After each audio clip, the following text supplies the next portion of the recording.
I was tempted to try something new, and I never imagined it would change my entire life. This isn't a story about revenge or lust, it's about curiosity, guilt, and the hidden cost of stepping outside the lines. I'm sharing this anonymously, not for sympathy, but so someone out there might learn from the mistake I can never take back.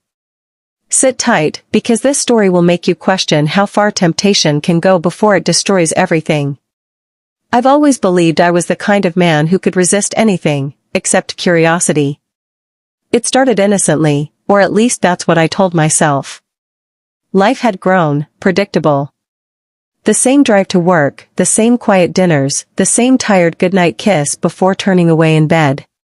My wife, bless her, had done nothing wrong. She was constant, maybe too constant. But one night, while scrolling through my phone after she'd fallen asleep beside me, I stumbled upon something that stirred something deep inside me, a page where people shared real stories, confessions, adventures. Most of them were wild, strange, and addictive. And for the first time in a long time, I felt alive just reading them. That night I asked myself a question that changed everything: what if I tried something new? It wasn't about hurting anyone, at least that's what I wanted to believe. It was about feeling something. Anything. I'd grown tired of routine, tired of being predictable, tired of feeling invisible even in my own home. Then I met her. It wasn't planned. She was part of a new project at work, confident, spontaneous, with a way of looking at me like she could see the version of me I'd forgotten existed. The more we talked, the more dangerous it became. She laughed at my dry jokes, noticed when I changed my shirt, and once, touched my wrist when she thanked me for helping with a presentation. That simple contact sent a current straight through me. I knew I should stop. But I didn't. Every text, every message felt like a small rebellion against the dullness that had taken over my life. I told myself it was harmless, just a little spark, a harmless distraction.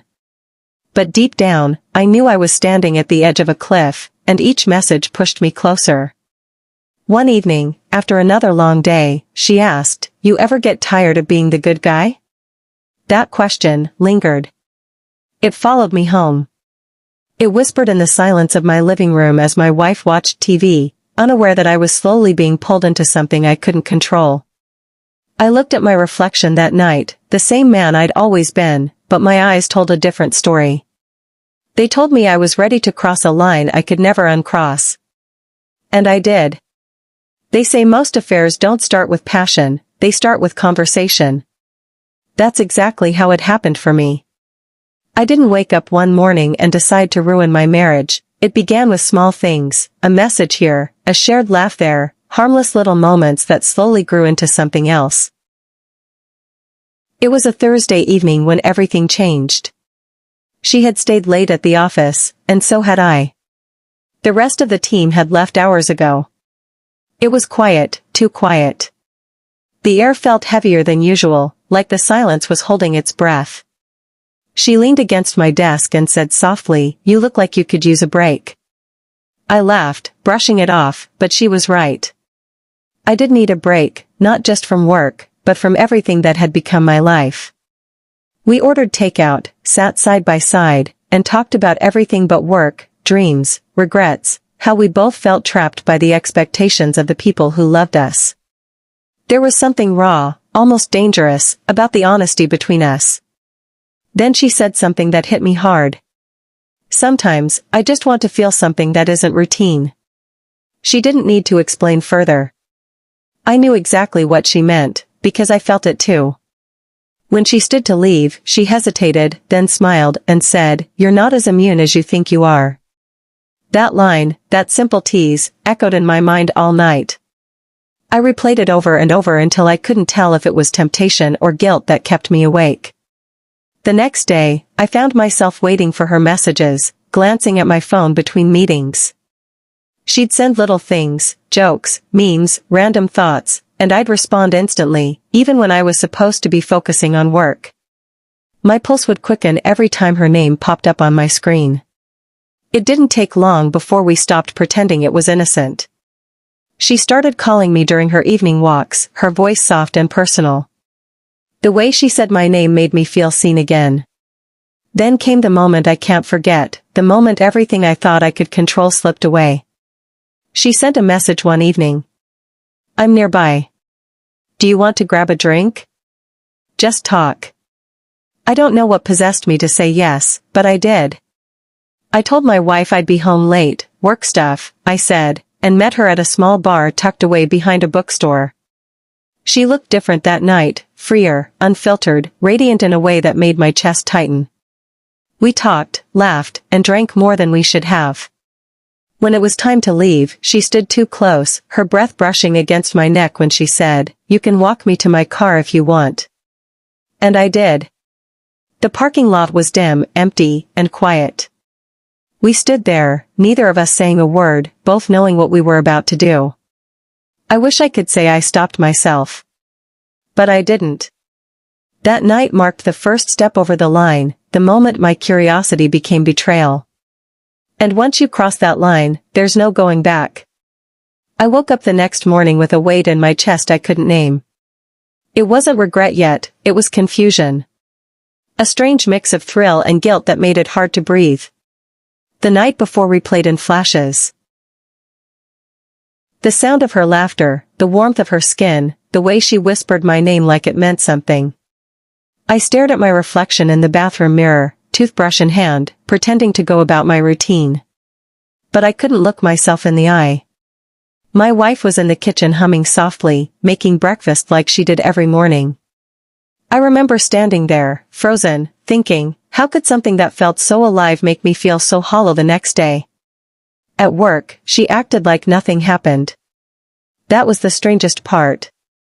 No tension, no awkward glances, no hidden messages in her eyes. She smiled, talked about deadlines, meetings, and the weekend. And somehow, that made me want her more. Her calm made me feel safe, like maybe it wasn't as serious as I thought. But inside, I was unraveling. Every time I looked at her, the memory of that night came flooding back. Every time I touched my phone, I wondered if she'd text. I began living two lives, one where I played the devoted husband, the reliable man everyone admired, and another where I was chasing a feeling I couldn't define. Days turned into weeks. What started as a spark turned into a quiet fire burning behind closed doors. We saw each other after work sometimes, a few stolen hours that made me feel alive but emptied me afterward. I started making excuses at home, traffic, deadlines, sudden projects. My wife never suspected a thing. She trusted me completely, and that trust cut deeper than any guilt. There were nights when I'd lie beside her, watching her sleep, and wonder if I'd lost something I could never get back. I told myself I'd end it soon. I even rehearsed the words, "This has to stop." But every time I saw her smile, I forgot them. Then came the night that changed everything. She called me, her voice trembling slightly. "Can we meet?" she asked. "I need to talk." I felt that familiar pull again, that dangerous curiosity. I met her at a quiet spot near the old bridge, where the city lights reflected in the water. She didn't speak right away. She just looked at me, really looked at me, like she was searching for something in my face. "I can't keep doing this," she said finally, her voice breaking. "You're married. And I'm starting to care too much." For a moment, I didn't know what to say.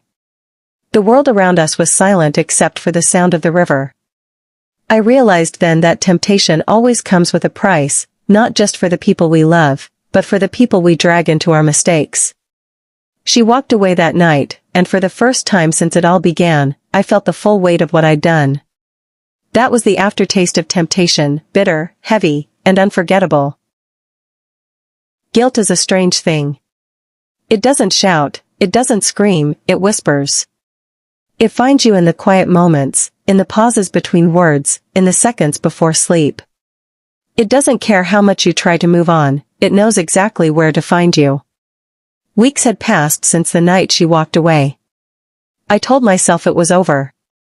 I promised myself I'd never cross that line again. But the truth was, part of me missed it, the thrill, the attention, the feeling of being wanted. And that's what made the guilt worse.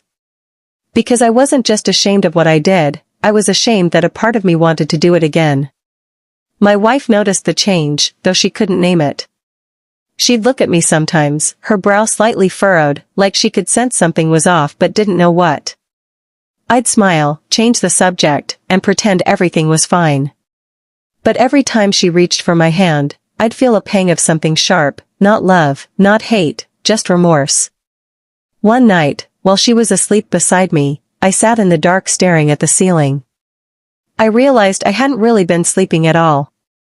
I'd close my eyes, and the memories would play like a film, her laughter, the parking lot, the moment I crossed the line. I'd tell myself it was a mistake, but the word mistake felt too small for something that heavy. Then came the message I wasn't expecting.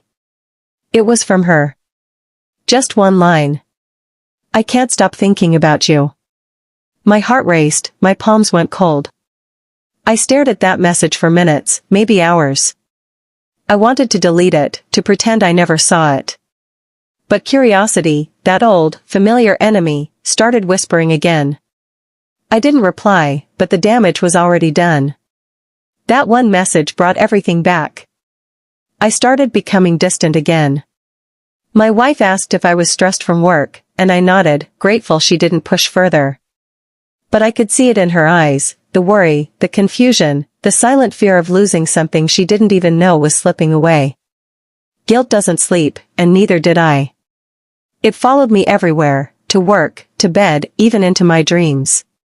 Sometimes I'd see both of them in my head, my wife and her, standing side by side, both staring at me, both waiting for me to choose.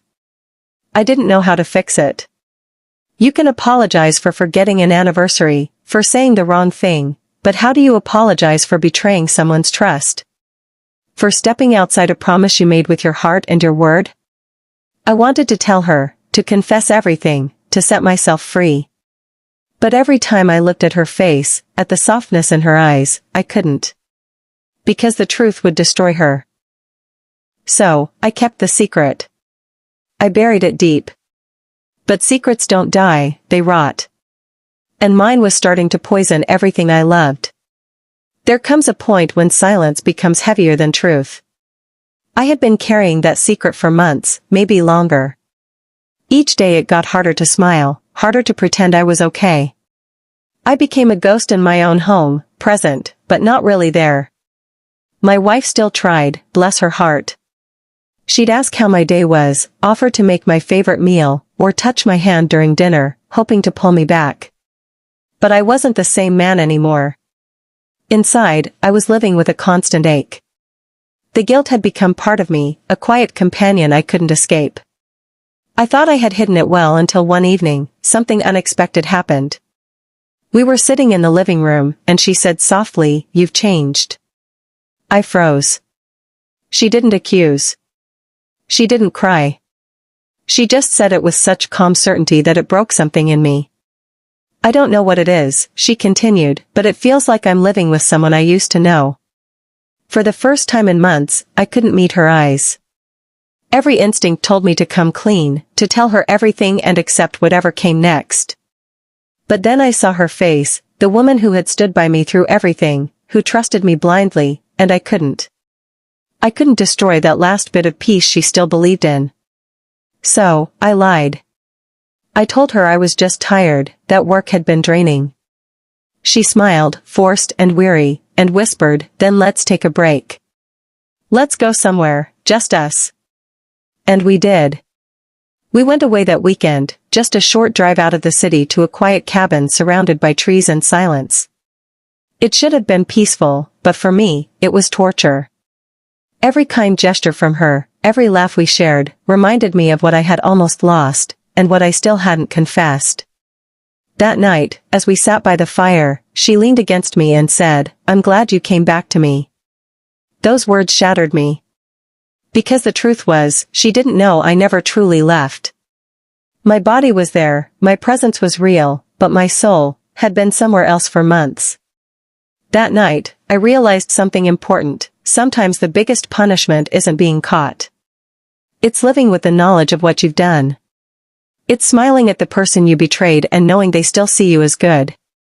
It's hearing them say they love you, while you're silently drowning in regret. I never told her. Not then, not later. She still doesn't know. And maybe she never will. But every time I look at her, every time I catch her humming in the kitchen, or laughing at something silly, I feel that same ache. That reminder that one moment of temptation, one decision to try something new, changed everything. Not because I was caught. Not because I lost her. But because I lost myself. Now I live with it, the secret that changed everything. And maybe that's why I'm sharing this anonymously. Not to be forgiven, not to be judged, but to remind anyone listening, the thrill of the new fades, but the guilt never does. This story is for mature audiences only. It contains emotionally charged themes, adult decisions, and real-life lessons about temptation and consequences. Viewer discretion is advised. All names and identifying details have been changed to protect privacy. Sometimes, the most dangerous roads we walk are the ones no one sees. We smile, we move on, but deep down, we carry the weight of the choices that changed us. If this story touched you, if you've ever faced temptation, regret, or a secret you can't forget, you're not alone. Speech Balloon, tell me what you think in the comments. Your words might be the reason someone else finds their strength. Bell, don't forget to subscribe and turn on notifications, because every week we share real stories from real lives, stories that make you feel, think, and remember. Red heart, like, share, and follow this channel if you believe every story has something to teach us. Thank you for watching, and remember, some confessions change us forever.